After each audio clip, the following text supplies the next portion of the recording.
Greetings everyone. The other video was a short video just to bring you into touch with what the sons of God are in Genesis chapter 6, which are definitely related to the locust of the inner earth, and I'm about to lay that out for us right now. I did not read another important verse from Genesis chapter 6, which was Genesis 6 chapter 4, which is the description of the children of this union between the sons of God with the daughters of men. So I'm going to read that. This is verse 4. There were giants in the earth in those days, and also after that, when the sons of God came in unto the daughters of men, and they bare children to them, the same became mighty men, which were of old, men of renown. Alright, well, what we have is the description of these children that were being born. Some of these children that were born resulted in larger stature, and that is absolutely historically recorded in archaeological sites, iconography, cave drawings, artifacts, you name it. They got it to support the evidence that there were some very large men on this earth. Some of them as large as 16 feet. And I'm not kidding you. This is a scientific fact that is being withheld from the main population. But it gives another description that says, and they bare children to them. It says, the same became mighty men, which were of old, men of renown. And what that is saying is that when it says the same became mighty men, it's talking about the children became mighty men like their fathers, like their sons of God. They had divine attributes. They were somewhat like what you might want to call supermen on this earth. Supermen and women. Okay, so it says, the same became mighty men which were of old, men of renown, which is likening them to the attributes of their sons of God, titled fathers. Okay, so I'm going to give another scripture that supports the description here, that we can clarify that the fathers here, these sons of God, of these children that were also mighty men, we're going to clarify with scripture that these men, these mighty men, these sons of God, went into the earth. And this is going to be Ezekiel chapter 26, 19 through 20. Listen closely.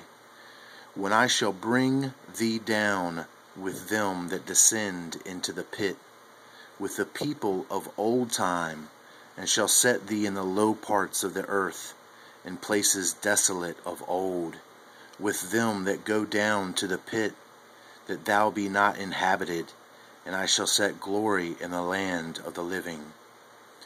Did you catch that? Well, first off, it's talking about these people of old that descend into the pit, with the people of old time that shall be set in the low parts of the earth, in places desolate of old.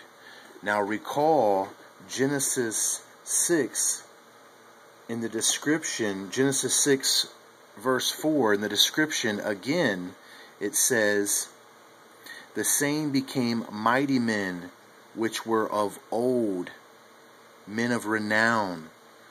These are those same people of old time in Ezekiel 26 that have to go into the inner earth.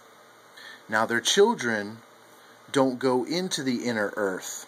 Their children stay on the earth, and they're referred to as the Nephilim. But these sons of God, which Enoch gives an account for of 200 of these beings, Scripture relates that they are the locusts that are in the inner earth. They have been in the inner earth ever since this first description of them when they descended into the pit. Now, I want you to recall some legends and myths that we have that should ring some bells here, because there's going to be a lot of tie-ups to be made. Okay?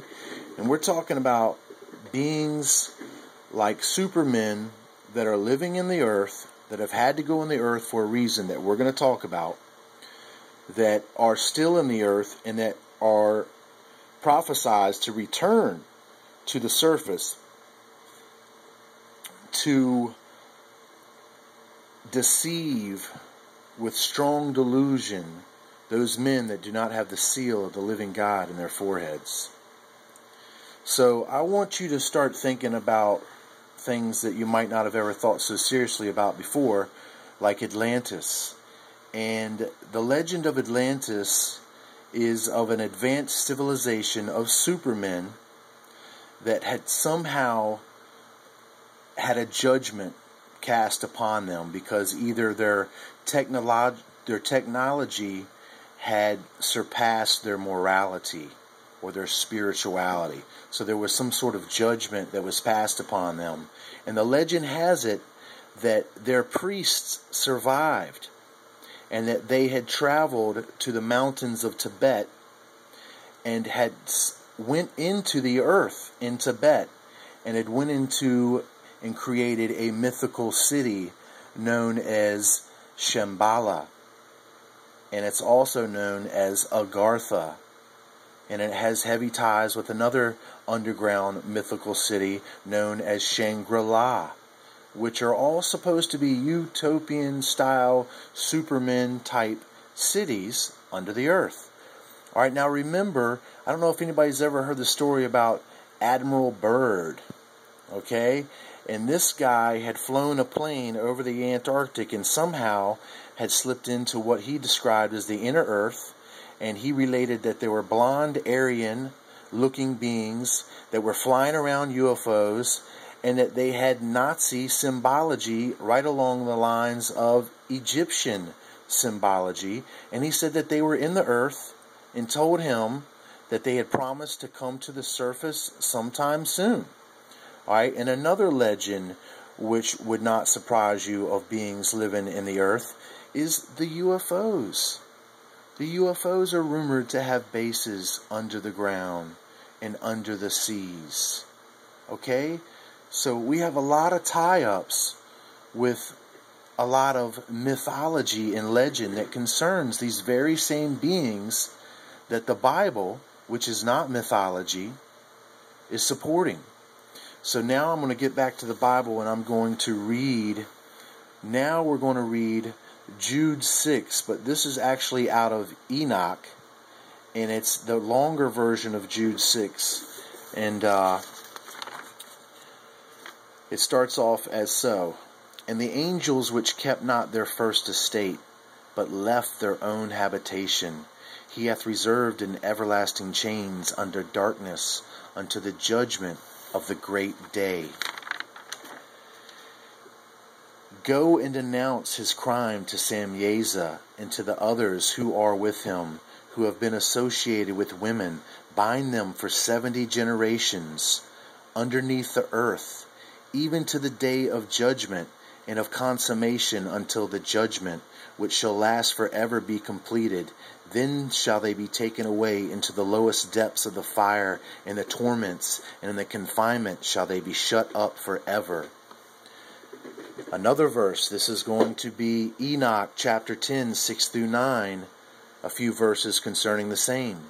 And the Lord said to Raphael, bind Azazel hand and foot, cast him into the darkness, opening the desert which is in the Duodel. Cast him in there, throw upon him hurled and pointed stones, covering him with darkness. There he shall remain forever. Cover his face that he may not see light. And in the great day of judgment, let him be cast into the fire. Now, everything that I just read is concerning these sons of God. This is not the Nephilim. These are the fathers, the Anunnaki, those from heaven to earth they fell. And they have to go into the earth, as legend states. And we are going to reveal why they go into the earth and why they are going to come out of the earth on the next video. Thank you for listening.